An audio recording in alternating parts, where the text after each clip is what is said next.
बुलेटिनमध्ये घेऊयात राज्यासह देश विदेशातील बातम्यांचा सुपरफास्ट आढावा। आमदार संजय गायकवाड यांनी काल केलेल्या वक्तव्यावर प्रतिक्रिया देताना सारवासारव केली आहे। माझ्या शब्दांचा विपर्यास केला गेला। मी युबीटीचा बाप नाही तर युबीटीच्या कार्यकर्त्यांचा बाप काढला असं संजय गायकवाड म्हणाले।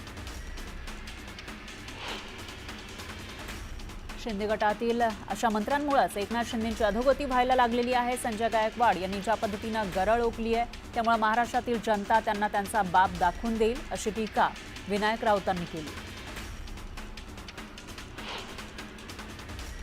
जिल्ह्यात जातीचं राजकारण केलं जात आहे। राजकीय स्वार्थ साधण्याचा प्रयत्न सुरू आहे। लोक त्यांना सोडून का जात आहेत तिकडे त्यांचं लक्ष नाही असं म्हणत भाजपचे नेते आणि माजी आमदार डॉक्टर विनय नातू यांनी भास्कर जाधवांवर हल्लाबोल केला। 12 सप्टेंबरला नाशिकमध्ये शिवसेना आणि मनसेकडून एकत्रित मोर्चा काढला जाणार आहे। नाशिकमधील नागरी समस्या आणि ईव्हीएमच्या मुद्द्यावरून शिवसेना आणि मनसे रस्त्यावर उतरणार आहे। मातोश्रीवर उद्धव ठाकरेंच्या उपस्थितीमध्ये पक्षप्रवेश सोहळा पार पडला। विदर्भ, नवी मुंबईमधील काँग्रेस आणि भाजपच्या पदाधिकाऱ्यांनी ठाकरेंच्या शिवसेनेत प्रवेश केला। खासदार निलेश लंके यांनी संसद परिसरामध्ये अनोख्या पद्धतीने आंदोलन केलं। संसदेत कांदा नेऊन त्यांनी निदर्शनं केली। यावेळी बजरंग सोनवणे यांच्यासह भास्कर भगरे सुद्धा निदर्शनात सहभागी झाले। भाजपच्या सर्व खासदारांसाठी 6 ते 9 सप्टेंबर दरम्यान खास खासदार अभ्यास वर्ग आयोजित करण्यात आलाय। या कालावधीमध्ये सर्व खासदारांची उपस्थिती अनिवार्य असल्याचे निर्देश देण्यात आले। मंत्रिमंडळ बैठकीमध्ये पोलीस भरतीबाबत मोठा निर्णय घेण्यात आलाय। मंत्रिमंडळाकडून 15,000 पदांच्या पोलीस भरतीला मंजुरी देण्यात आली आहे। मंत्रिमंडळ बैठकीमध्ये रेशनिंग दुकानदारांच्या मार्जिनमध्ये प्रति मेट्रिक टन 20 रुपयांची वाढ करण्यात आली आहे। याआधी प्रति मेट्रिक टन 150 रुपये मिळायचे, आता 170 रुपये मिळणार आहेत। त्यामुळे रेशनिंग दुकानदारांना दिलासा मिळाला आहे।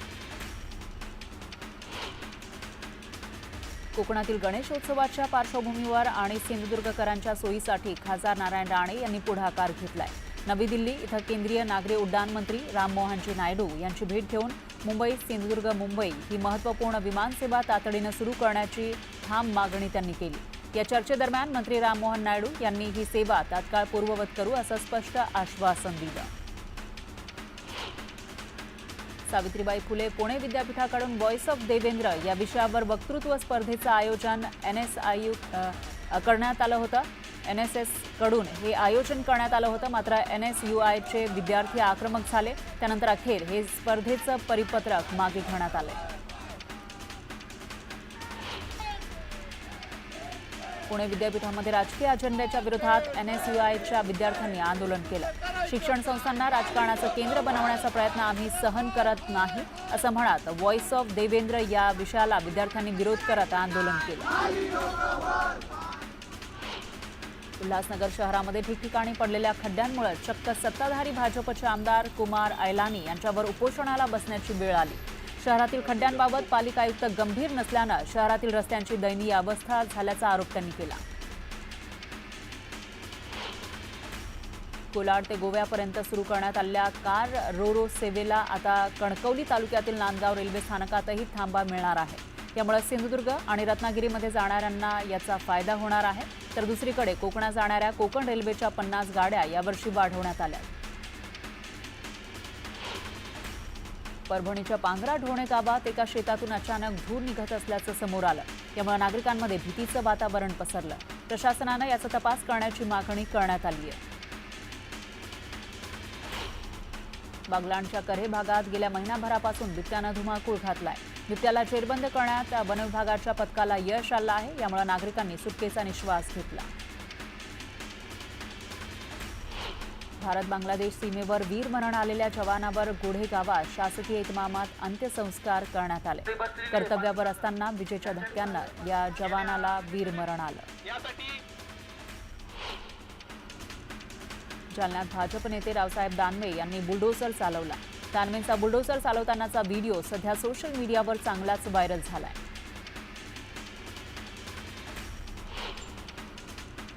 चंद्रपुरातील वर्धा नदीवरील पूल धोकादायक बनलेला आहे. चंद्रपूर ते गडचांदूर मार्गावरील वर्दळीचा पूल कमकुवत बनल्यानं वाहनधारक चिंतेत सापडले. या पुलाला मध्यभागीच खड्डा पडलेला आहे, त्यामुळे वाहनंही संथ गतीनं जात आहेत. त्यामुळे पुलाची तातडीनं दुरुस्ती करावी अशी मागणी नागरिकांनी केली.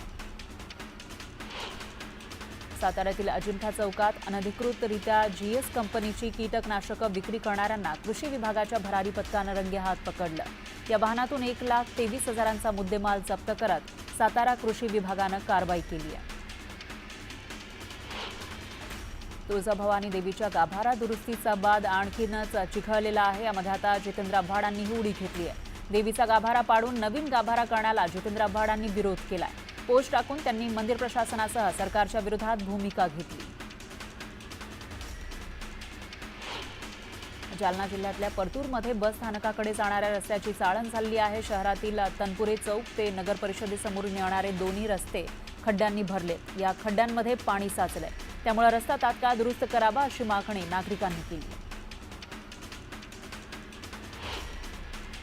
मालेगावच्या निळगव्हाण इथल्या गावात पाणी भरत असताना एक महिला विहिरीत पडली. यावेळी पत्नीला वाचवण्यासाठी पतीनेही विहिरीत उडी मारली, मात्र पोहता येत नसल्यानं दोघेही बुडू लागले.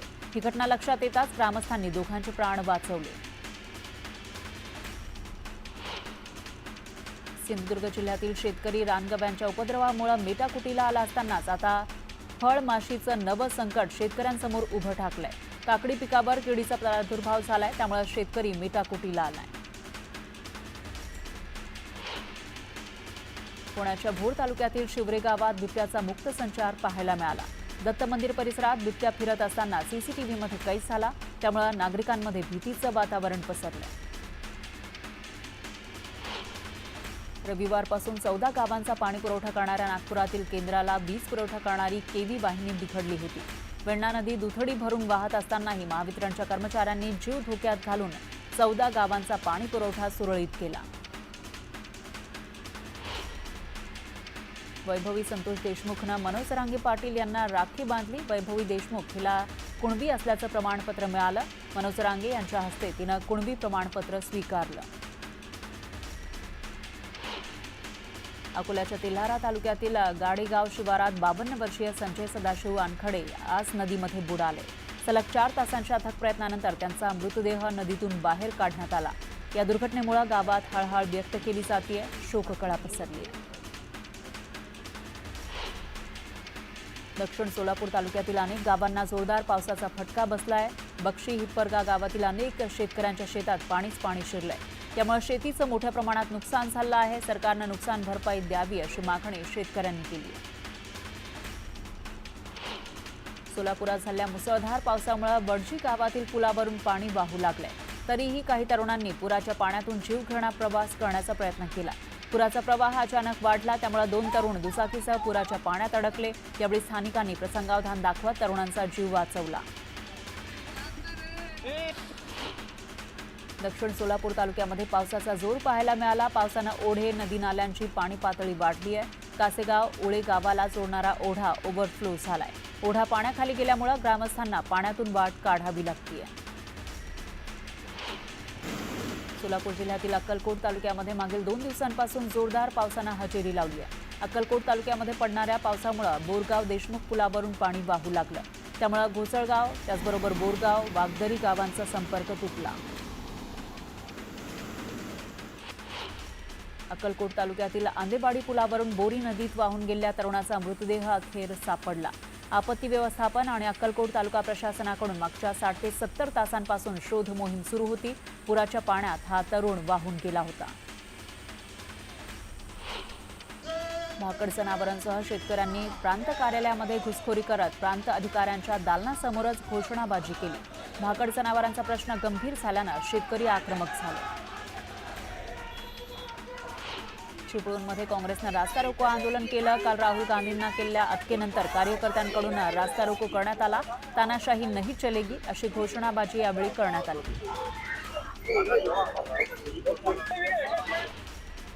राज्य सरकारी कर्मचारी मध्यवर्ती संघटना महाराष्ट्र जिल्हा शाखा चंद्रपूरच्या वतीनं जिल्हाधिकारी कार्यालयासमोर कर्मचाऱ्यांनी जोरदार निदर्शनं केली. प्रलंबित मागण्यांसह प्रोत्साहन भत्ता पुन्हा सुरू करावा यासाठी हे आंदोलन करण्यात आलं. लोकशाहीर अण्णाभाऊ साठे यांना भारतरत्न पुरस्कार द्यावा अशी मागणी मातंग एकता आंदोलन समितीच्या दिगंबर जोगदंड यांनी केली आहे. जर मागणी पूर्ण झाली नाही तर येत्या 15 ऑगस्टला मंत्रालयासमोर आत्मदहनाचा इशाराही दिलाय. लातूरमध्ये हर घर तिरंगा अभियान राबवण्यात आलं. यावेळी महापालिकेच्या वतीनं तिरंगा रॅलीचं आयोजन करण्यात आलं. मोठ्या संख्येनं नागरिकांनी तिरंग्यासह रॅलीत सहभाग घेतला. जळगावच्या भुसावळ रेल्वे विभागामध्ये भव्य तिरंगा रॅलीचं आयोजन करण्यात आलं होतं. भुसावळ इथून रेल्वे स्थानकाच्या उत्तर भागापर्यंत रॅली काढण्यात आली होती. या रॅलीमध्ये सहभागी झालेल्या नागरिकांनी देशभक्तीपर घोषणा दिल्या.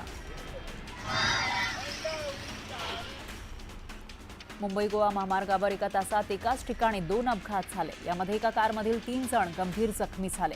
जखमींवर रुग्णालयात उपचार सुरू आहेत.